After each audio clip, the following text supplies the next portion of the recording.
Hello everyone. طيب في هذا الدرس نحن هنتعلم كيف ننزل لغة R. طبعا أول شي حنسويه إنه نروح على موقع cran.r-project.org، وهنا حنلاقي على طول في الصفحة الرئيسية يقول لك داونلود R for Linux أو لماك أو لويندوز. اللي أنا بستخدمه هو ويندوز، فحختار هنا داونلود R في ويندوز. النظام إنه في لغة R إنه تنزل اللغة R نفسها، بعدين تنزل R Studio. بس في بايثون تنزل أناكوندا وينزل معاها بايثون وجيبت النوت بوك أو سبايدر اللي معاه. فأول شي هنا في لغة R حنضغط على داونلود R for Windows، وعلى طول حيبدأ إيش يودينا للصفحة. حنضغط هنا وهذا هو الرابط، حجمه 84 ميجا بايت، ينفع ل 32 و 64 بت. نضغط هنا هيبدأ يتحمل معانا هنا. طبعا نحن الآن قاعدين ننزل R. طبعا R نقدر نستخدمه على طول، بس لو نبغى واجهة رسومية حلوة نقدر نروح على موقع R Studio. اوكي، rstudio.com. بعد كده نروح على داونلود هنا، وبعدين يقول لك choose your version. النسخة اللي نحن نحتاجها هي R Studio Desktop Open Source Free. نضغط على داونلود، هيقول لك ايش install R. يقول لك اول شي روح نزل R اللي هو ايش من نفس الموقع اللي احنا نزلنا فيه. بعد كده ايش نختار النسخة دي، اوكي، اللي تمشي على ويندوز 10 و8 و7 وتدعم 64 بت.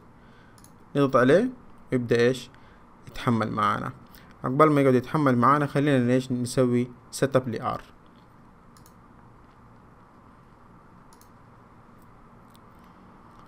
اوكي، next، حطه باي ديفولت. next، تمام. next، ما عندي مشكلة، ناخد الديفولت.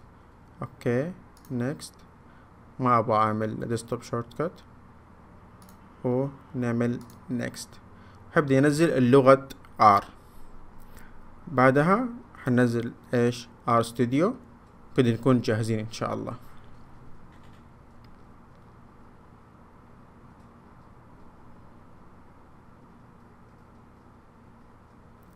finish، نضغط على R Studio،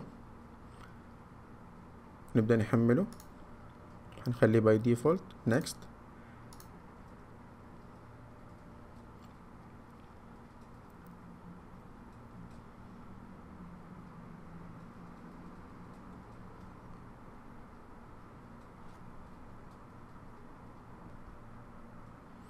اوكي، نضغط على finish. بعد كده نروح على start menu، نكتب R Studio.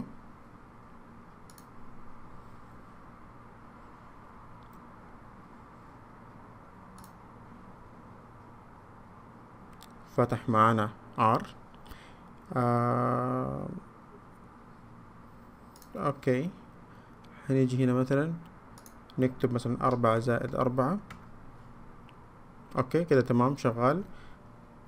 وكده ايش نكون نزلنا لغة R و R Studio بشكل سليم. اشوفكم في الفيديو الجاي، مع السلامة.